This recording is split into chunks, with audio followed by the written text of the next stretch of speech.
Hi everyone, and thanks for joining us. I'm Charlie with Invest Amarillo for the Real Estate Investor Success Series.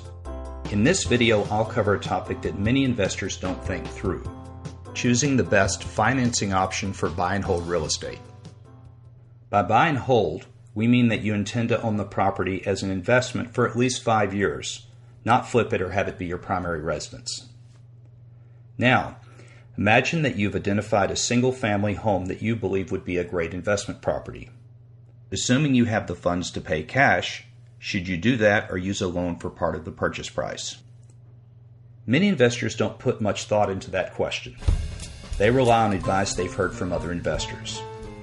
These financing statements all have some truth, but how do you decide what's best for you?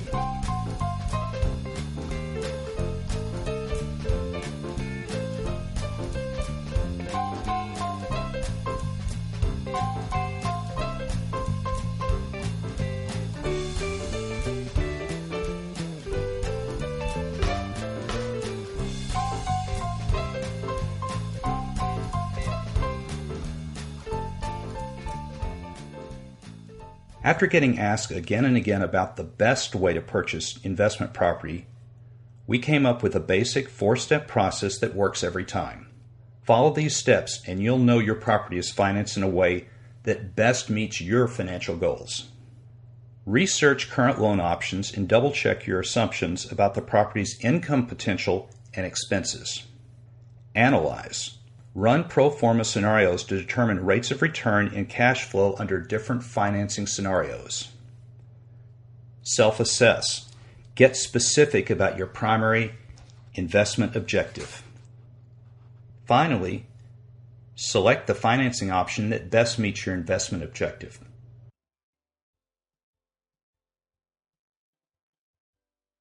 The property we've identified for our example rents for $1,250 a month.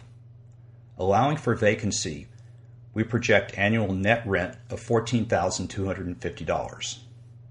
Property insurance, taxes, management, repair allowances, and other operating expenses are projected at $4,930 a year.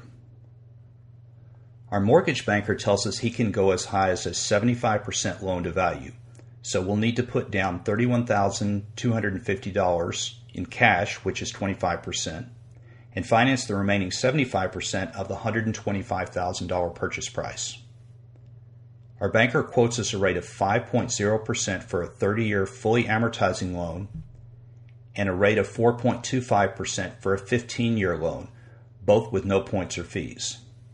This completes our research, and we move on to the analysis step.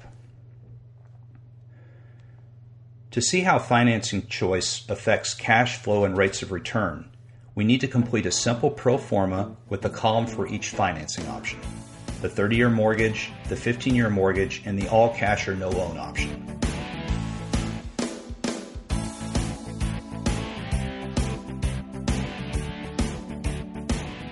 We load in the rent and operating expenses from our research and calculate the property's net operating income, or NOI. Notice that the NOI is the same for all financing options, since loan expenses are not part of a property's operating expenses. Next, we need to calculate our cash return, how much cash remains from the net operating income after deducting the cost to service any loans. To calculate the annual loan payment, we'll enter the loan assumptions for our 30-year and 15-year loans into either a financial calculator or an online mortgage payment calculator.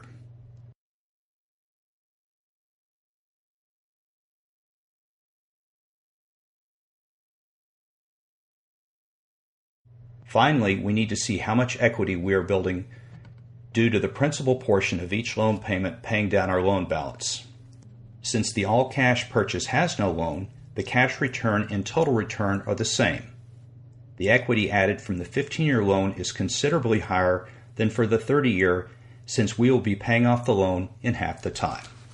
With the pro formas complete, we continue to the third step in our process: deciding what our primary financial objective is.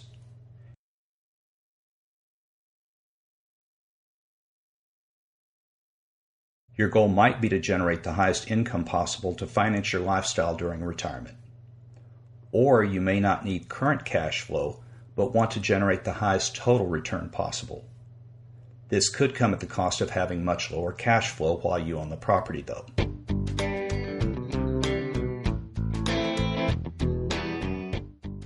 Investors have different financial goals. Your financing path should provide you with the best way to reach yours.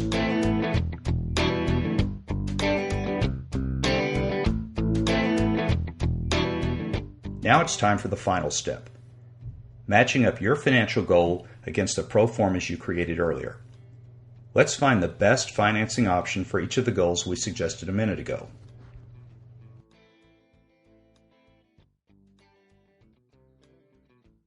If your goal is to generate the most cash you can each month, it's probably no surprise that paying all cash is clearly the way to go. By eliminating the need to make a mortgage payment each month, you'll get an annual income of $9,320 versus only $3,280 with a 30-year loan. Your monthly income is almost 3 times as high. Next, we'll calculate the cash return on invested cash, or cash-on-cash return. This is found by dividing the operating cash remaining after loan payments by the cash invested in the property. The cash invested is $31,250 for the 2 loan options, but the full $125,000 purchase price in the no-loan scenario. For a property purchased with all cash, the return on invested cash is known as the capitalization rate, or just cap rate. Cap rates are often referenced when discussing property values in commercial real estate. As the numbers show, the 30-year mortgage provides the best cash return on invested cash. The 10.5% return you receive with it is significantly better than the 2.7% you'd get by using the 15-year loan or the 7.5% you'd get by paying all cash. Finally, let's take a look at the total return for these financing options. The total return factors in the increase in equity an investor receives as the property's loan balance is paid down. To calculate it, we add back the principal portion of our loan payments to the cash return, then divide this into the cash invested. If your financial goal is to achieve the highest total return without regard to generating income along the way, you should choose the 15-year loan option. By using almost all the available cash flow to aggressively pay down the loan balance, you'll own the property free and clear in 15 years and generate a whopping 17.4% annual return. This strategy is a good match, for example, for someone who is 50 years old who would like to have the income that an all-cash strategy generates, but doesn't need it until she retires in 15 years. The takeaway is that there is no one right answer to deciding whether or how to finance an investment property. The best answer depends upon a combination of loan terms, interest rates, and your personal investing goals.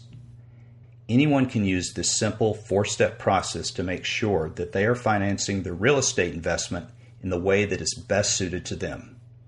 As a reminder, here are the steps we used.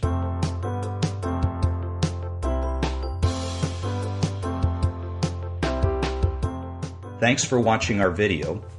Be sure to check out our website and sign up for our newsletter to get great tips and see more videos about investing in real estate. Good luck with your investing.